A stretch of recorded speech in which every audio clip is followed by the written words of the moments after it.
اعوذ باللہ من الشیطان الرجیم بسم اللہ الرحمن الرحیم۔ ناظرین محترم السلام علیکم ورحمۃ اللہ وبرکاتہ۔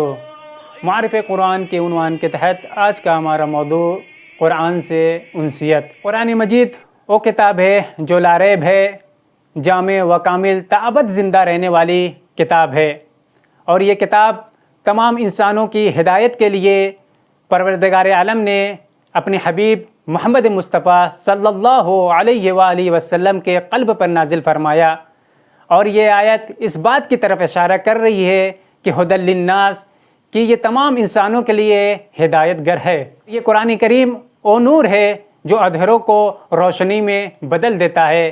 اس کا ہر ایک حرف نور ہے اور اس کا ہر ایک ایک لفظ ہدایت ہے۔ انس کا مطلب ہے قربت، محبت، دل کا لگاؤ، اور اس کا مخالف لفظ ہے وحشت، اضطرابی، پریشانی۔ اب سوال یہ پیدا ہوتا ہے کہ ہم قرآن مجید سے کیسے مانوس ہوں؟ چند چیزیں ہیں جن کو انجام دینے سے ہم قرآن مجید سے مانوس ہو سکتے ہیں۔ تو سب سے پہلی چیز قرآن مجید کی تلاوت کرنا، جیسا کہ خداوند عالم سورہ مزمل کی آیت نمبر 20 میں ارشاد فرما رہا ہے، فَقْرَؤُوا مَا تَيَسَّرَ مِنَ الْقُرْآنِ، جتنا ممکن ہو سکے قرآن مجید کی تلاوت کریں۔ اسی طریقے سے ہمارے اور آپ کے آخری نبی محمد مصطفیٰ صلی اللہ علیہ وآلہ وسلم ارشاد فرماتے ہیں، نَوُّرُوا بُیُوتَکُم بِتِلَاوَتِ الْقُرْآنِ، اپنے گھروں کو منور کرو تلاوت قرآن پاک کے ذریعے سے۔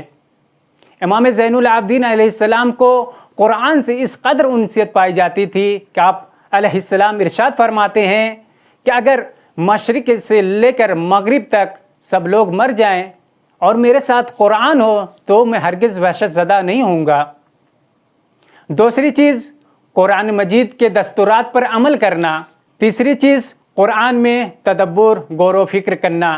چوتھی چیز قرآن کی آیات کو دیکھنا۔ پانچویں چیز قرآن کو گھر میں رکھنا، اور چھٹی چیز قرآن کی آیات کو سننا۔